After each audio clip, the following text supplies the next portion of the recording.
बिस्मिल्लाहिर्रहमानिर्रहीम। अस्सलाम वालेकुम व्यूअर्स, कैसे हैं? आई होप कि आप ठीक होंगे।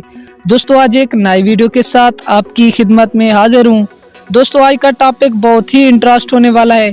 आज मैं आपके लिए बहुत ही अमेजिंग वीडियो लेकर आया हूं। दोस्तों चलते हैं वीडियो की तरफ। दोस्तों आज की इस वीडियो में मैं आपको बताऊंगा एहतलाम के बारे में। जिन लोगों को ज़्यादा एहतलाम होता है उनकी सेहत पर क्या असर होता है। एहतलाम की वजह से इंसान बहुत ही बीमार पड़ जाता है। नींद में ख्वाब के साथ या बला वजह मन्नी के खारिज हो जाने को स्पेन कहते हैं। ये शिकायत उन नौजवानों को हो जाती है जिन्होंने कच्ची उम्र में अपने हाथों में या दीगर तौर पर मन्नी के संभालने वाले अज़ा को ज़रा पहुंचाई हो और अपना मन्नी ज़ाया किया हो। दोस्तों तफसील से जाने से पहले अगर आपने अभी तक हमारे चैनल को सब्सक्राइब नहीं किया तो जल्दी से सब्सक्राइब कर दें और साथ में लगी घंटी के बटन को भी प्रेस कर दें ताकि हमारी हर आने वाली अच्छी और न्यू वीडियो हर वक्त आपको यहाँ पर मिलती रहें। तो दोस्तों चलते हैं टॉपिक की तरफ। जिनके ख्यालात गंदे रहते हैं और रात को गंदे ही ख्वाब आते हों, जिनको बीमारी की हालत में कोनैन वगैरह गर्म अद्वियात मिलने की वजह से मन्नी को संभालने और रोकने वाले अज़ा में नुक्स आ गया हो, गोश्त, अंडा, मछली और पिस्ता वगैरह महरक ग़िज़ायात इस्तेमाल करते रहते हो, या जो बहुत नींद भर के सोते हो, या रात को पेशाब आने पर सुस्ती के पड़े रहते हो।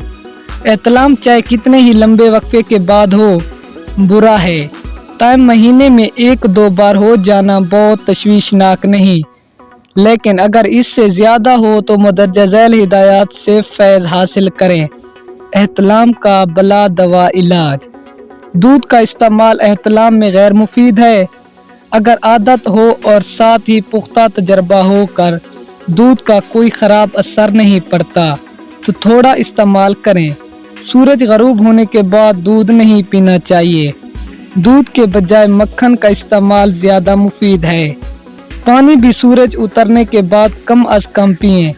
रात को पेशाब करके पैर और उज़ू तनासिल वखी से ठंडे पानी से धोकर सोएं। सुबह के वक्त कमर के निचले हिस्से पर और उज़ू अंदरी पर थोड़े पानी की धार डालें।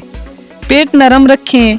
माश की दाल, खुश्क आलू, मिठाई और लाल मिर्च ना खाएं या बिल्कुल कम खाएं।